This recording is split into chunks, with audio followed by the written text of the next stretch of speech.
We'll guide you through how to do text mask animation After Effects. If you find this helpful, don't forget to like and subscribe. People search for this tutorial to learn how to create text reveal animations in Adobe After Effects using shape layers and track mattis. It helps them make titles, intros, and motion graphics look smoother and more professional. This technique is widely used in promotional videos, social media edits, and presentations because it creates clean and modern text animations easily. First, open Adobe After Effects on your computer and wait for the program to load completely. After the workspace appears, create a new composition to begin your project. Set the composition settings you need, then confirm to open the timeline.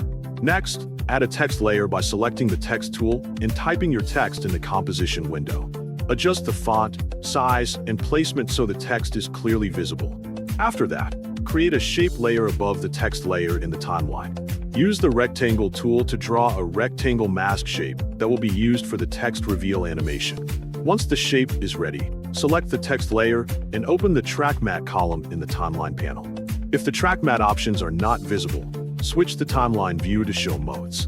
In the track matte dropdown, choose alpha matte using the shape layer so the text will only appear inside the rectangle shape. After applying the matte, select the shape layer and press P on the keyboard to open the position property. Enable keyframes by clicking the stopwatch next to position so the shape can be animated. Move the playhead forward to the point where the animation should end, then change the position value by moving the shape across the text. A new keyframe will be created automatically, causing the rectangle to move during playback and reveal the text progressively.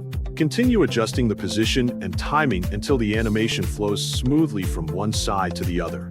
Once the animation is complete, preview the result by playing the timeline from the beginning to check that the shape reveals the text correctly and the movement looks smooth. Adjust keyframes or positioning if needed to improve the animation. Finally, add the composition to the render queue and click Render to export the final video.